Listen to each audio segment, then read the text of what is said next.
All right, in this second lecture, what we're going to be talking about is weight management and the process of maintaining a healthy weight or achieving a healthy weight.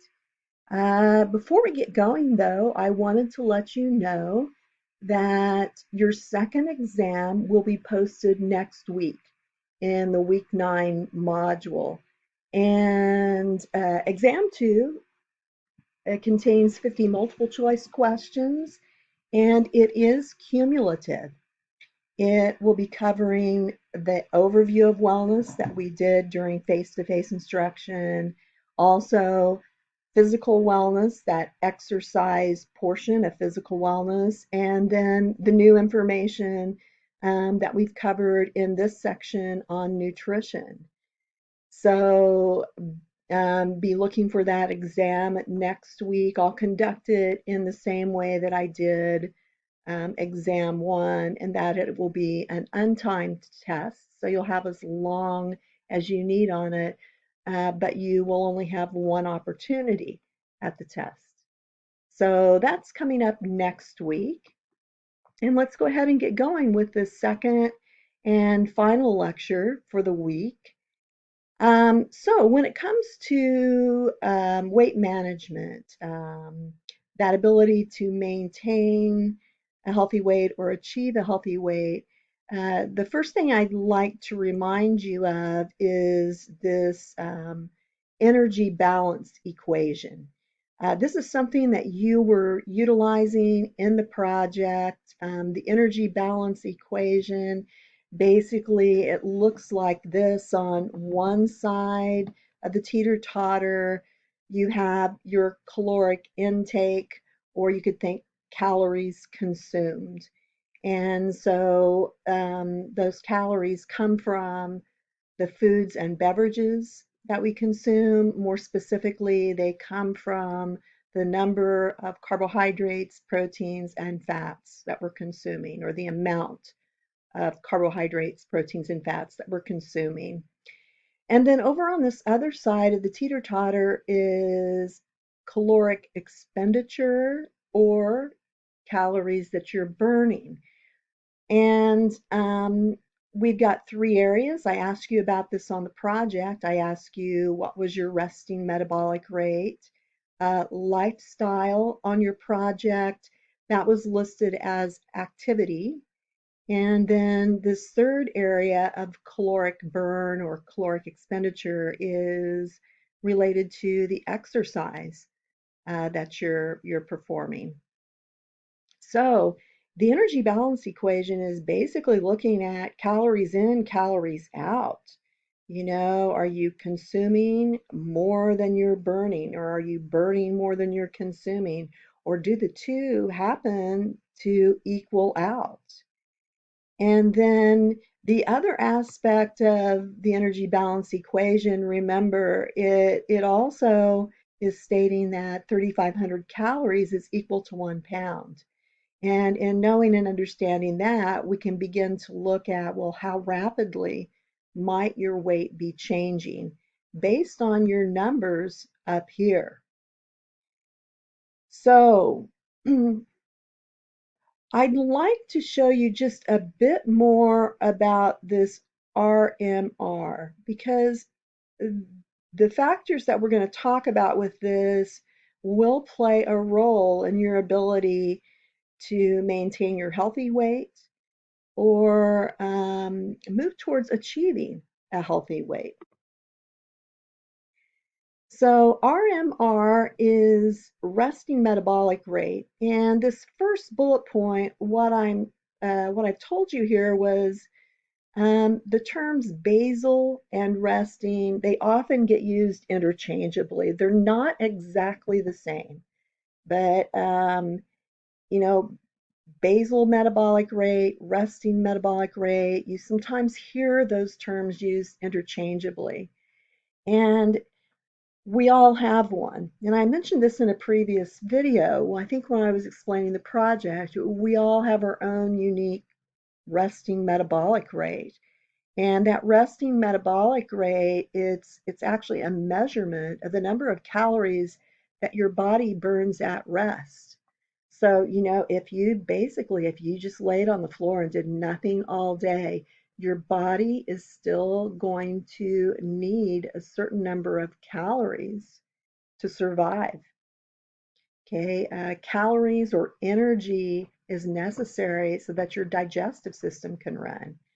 Um, so that your body can, the physiology aspect of your body can continue to function.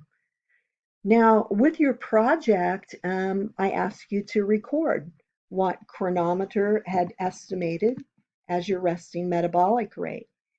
And the estimate that they gave you, if you're wanting to look back at your project, that's the number of calories that it's estimating that if you just do nothing all day long, your body still needs that many calories per day to just keep your physiology on track, to just keep all systems up and running.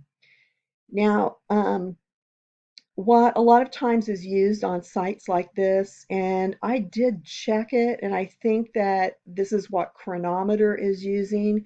They use just a basic equation. This particular equation, these two down here, are what's called the Harris-Benedict equation, and they're ways to come up with an estimate. And if you look at this, what's going on, to estimate your resting metabolic rate, this formula is taking into account your weight, your height, and your age. So that's how they arrived at that number.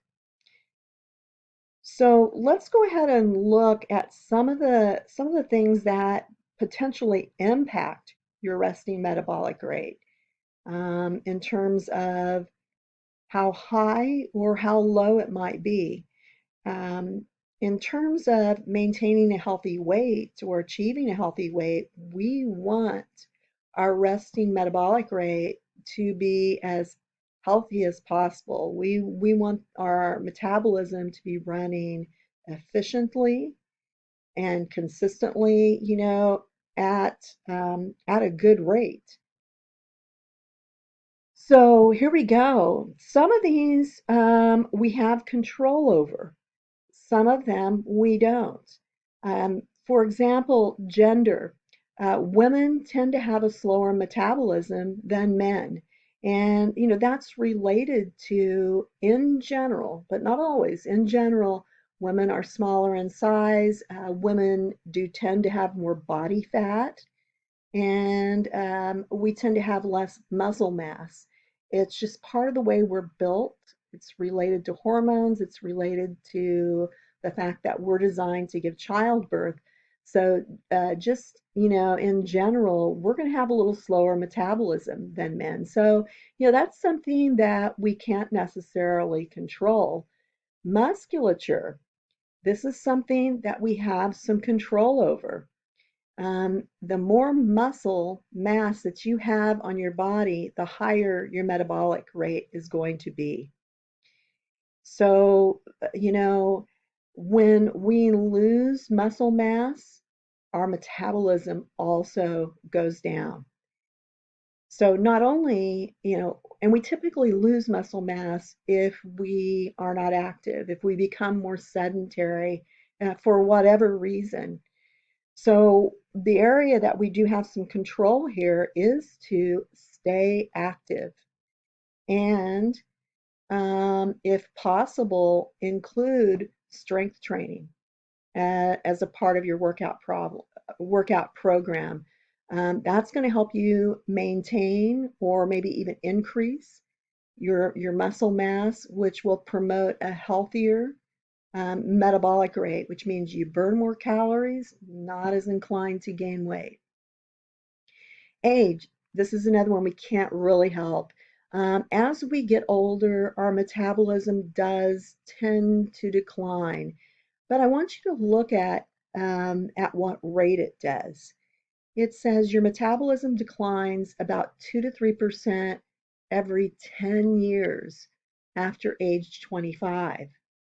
So, that's not really a huge decline, 2 to 3% every 10 years. So, when you hit 35, your metabolism will have dropped by 2 to 3%.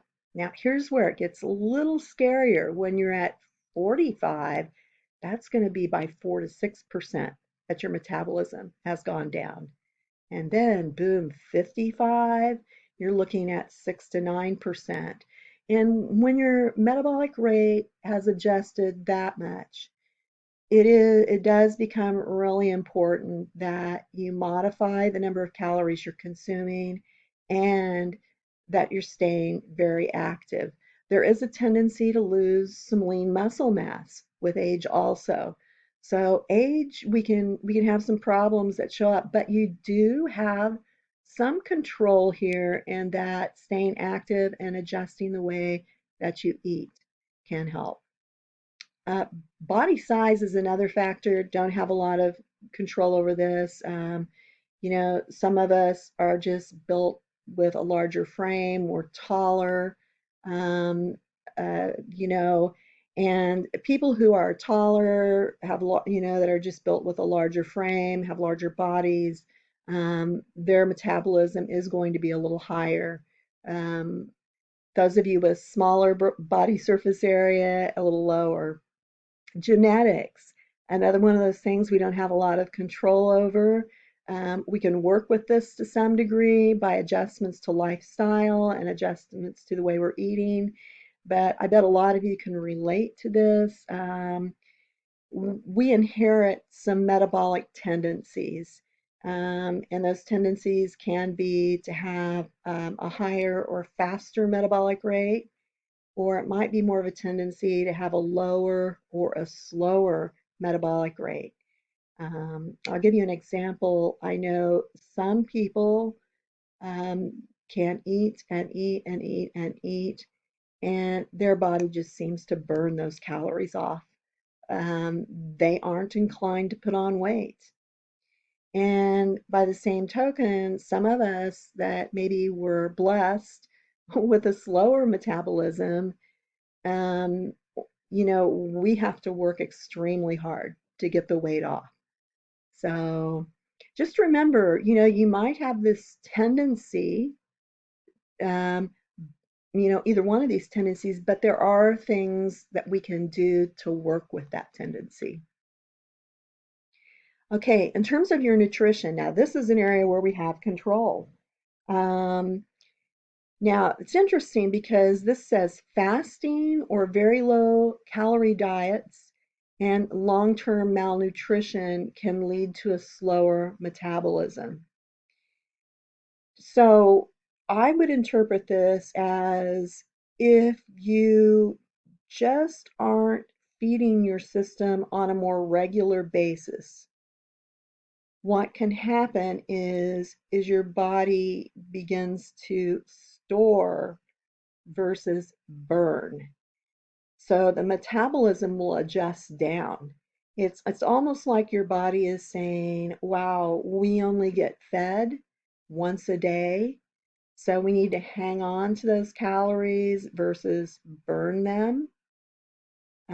So there can be a tendency, to gain weight if we have real irregular eating patterns. And I know this kind of goes against the grain of what's being talked about now in terms of intermittent fasting.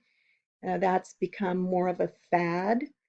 Um, and I've done a little research on this, there is a bit of evidence to suggest that intermittent fasting can be helpful in terms of weight loss, but I would definitely say the jury is still out.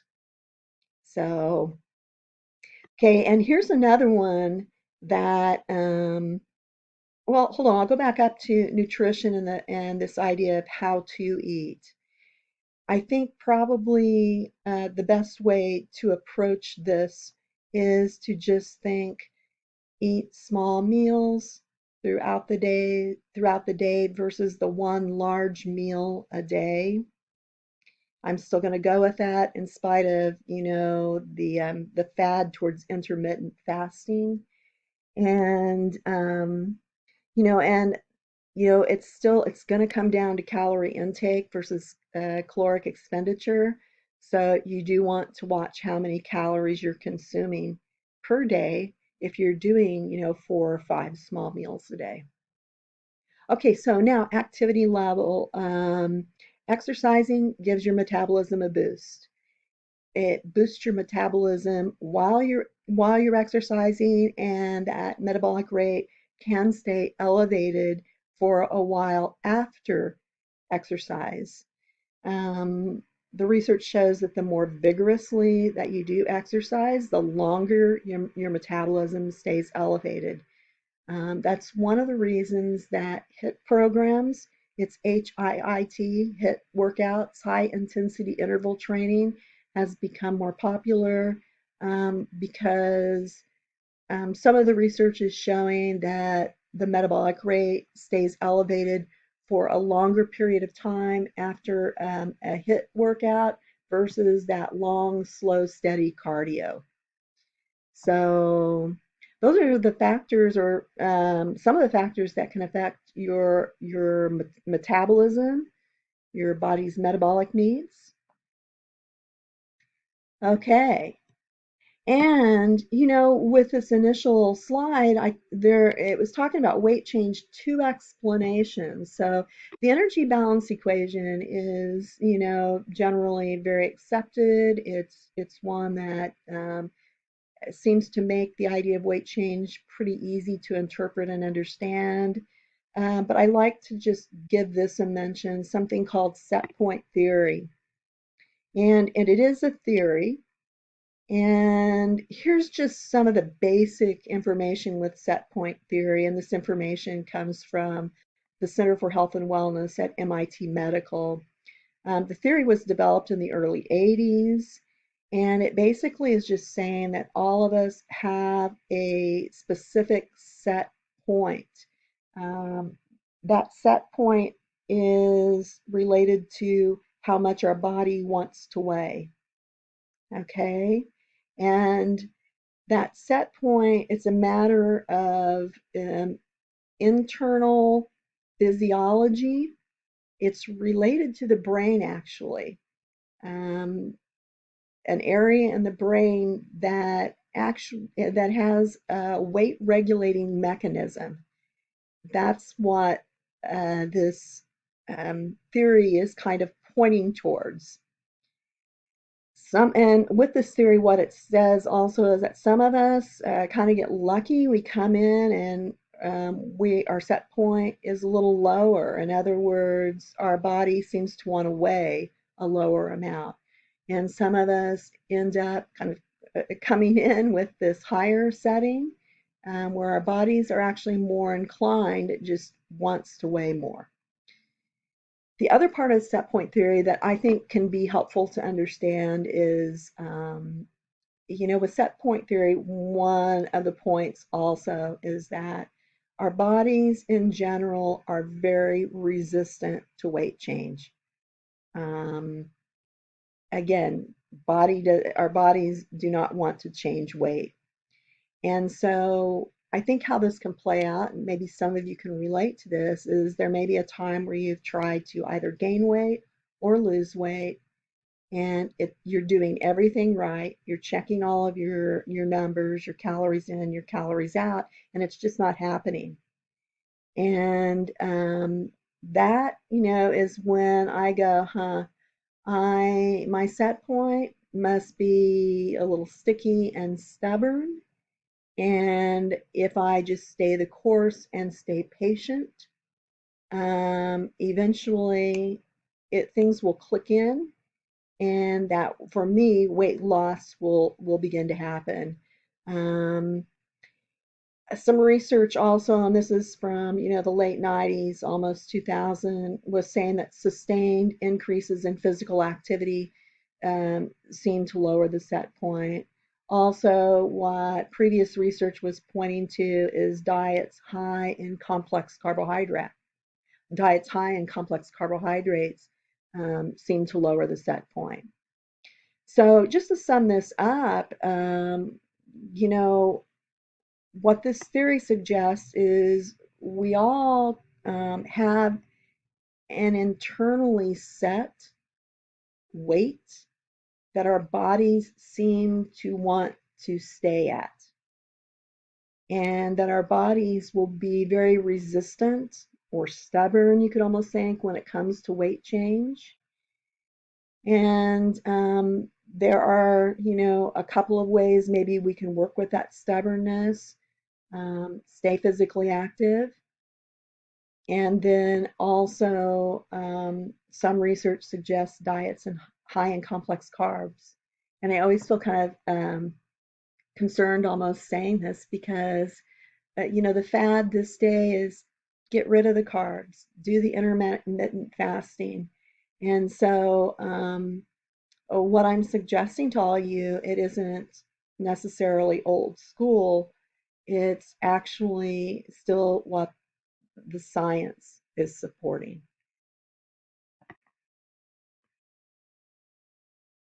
Okay, so now we're going to get into the nitty gritty. I've got a few slides on this. Well, so what are some suggestions for how to do this? If I want to lose weight, gain weight, how can I make it happen?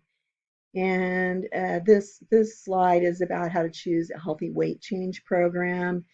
And I know you guys can read this, but I do want to just mention a couple other things that I think are really important. When you adopt a new nutritional program with the intention of trying to move towards a healthier weight, it's very important for you to think about, is this something that is sustainable? Is it something you're actually going to be able to keep up with for the long haul, perhaps for the rest of your life? One of the real big problems with weight change programs in general, especially the ones that kind of come and go, that are trends, that are fads, is oftentimes they are not nutritional plans that someone could commit to for the long haul. And so, initially weight loss or weight gain might happen, but the program can be so hard to stick with that what the person ends up experiencing is the return of all that weight they lost, or the inability to keep weight on if they're trying to gain weight. Healthy weight change, by the way, is considered to be no more than 2 pounds a week. If you're doing it faster than that, you've probably had to make changes that were pretty drastic, to be losing at a pace more rapid than 2 pounds, or could be gaining at a pace more rapid than 2 pounds.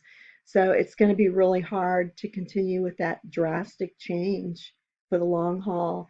It's better to do the subtle changes that result in small degrees of weight loss and just stay the course. That's the kind of program we can usually commit to for the long haul. Weight change programs should encourage exercise. Within a weight change program, there should be opportunities for you to consume your favorite foods in moderation. And also, weight change programs should involve going to the grocery store and eating real foods. So, and these are general recommendations. It's possible that someone's doctor might prescribe something slightly different, and that could even include more rapid weight loss. But that's generally going to be due to some type of a medical reason for doing so. Maybe there is a need to actually get the weight off more quickly because of a health related condition, for example. So doctor's orders will always trump what I'm telling you, is basically what I'm saying. So, if your goal is weight loss, and if we think about, you know, how to make that happen, your best option for making that happen is to do two things at the same time: decrease your calorie intake and increase your physical activity. If you choose to just restrict calorie intake and not perform any physical activity, some of the weight you will be losing will be in the area, it will be muscle mass. And we don't want to lose muscle. Now, if you add that activity element in to your weight loss program, almost 100% of what you'll be losing will be fat mass. So that's good news.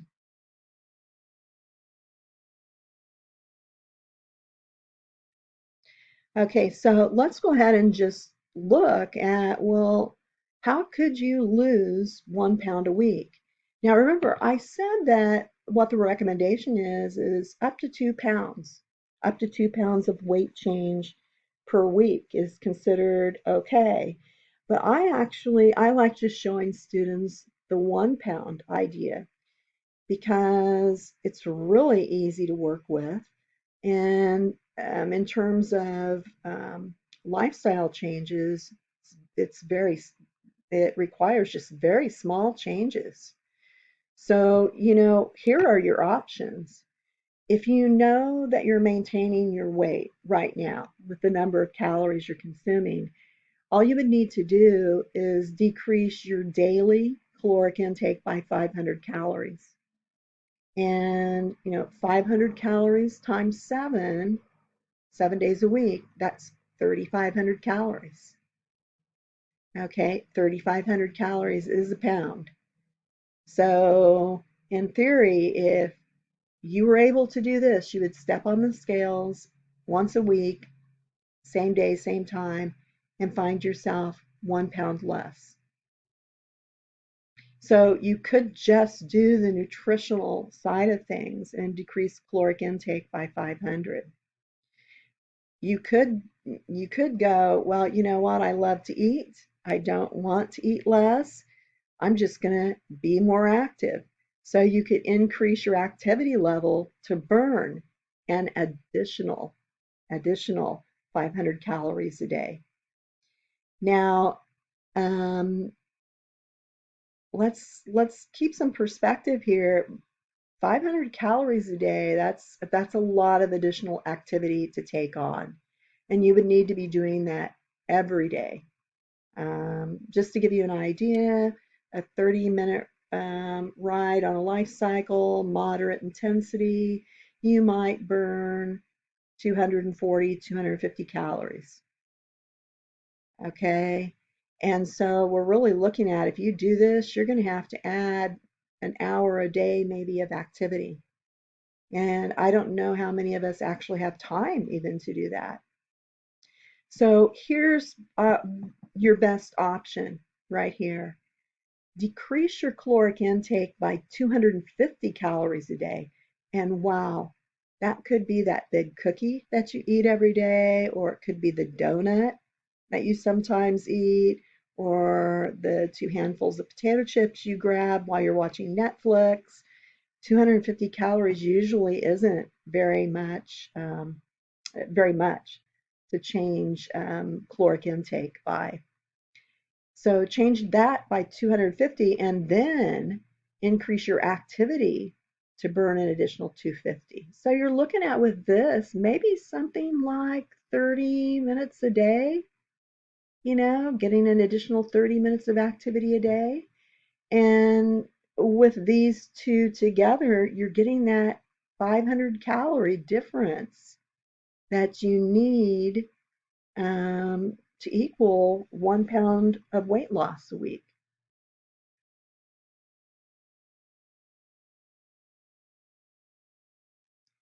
Okay, so if you're looking at weight gain, you're going to need to consume more calories than you're burning. That's the energy balance equation speaking there. There's the same idea here is with weight change. Just in general, you don't want to try to be changing weight by more than 2 pounds a week. Um, if you're trying to gain weight, if you shoot for 2 pounds a week, and you're going to have to add 1,000 calories a day to your diet to get that 2 pounds a week. Okay, so I think 1 pound a week is probably a more reasonable goal with weight gain, because if you look on down here at number 7, all you'll have to do is increase your calorie intake by 500. 500 times 7 is 3,500. There is your pound a week. Okay, so the trick here with weight gain is when you add that 500 calories, you want it to be 500 calories of nutrient dense food. In other words, 500 calories of something really healthy. I would recommend 500 calories of complex carbohydrates. Um, if you think rice, pasta, those are just a couple of examples of complex carbs. Um, 500 servings of those two is not an excessive amount of food. You can consume 500 calories pretty easy with both of those. So just don't be adding ice cream, candy bars, and it says here food that's high in cholesterol, saturated fat, or sugar. So that 500 calories, we want it to be good stuff, stuff that's good for you. Okay, so that is the end of this second and final lecture for this week. I hope maybe this was helpful. I hope you would all now feel comfortable navigating a weight change of 1 pound a week, and that you have an understanding of some of the factors that come into play in terms of whether or not we're able to change our weight. All right.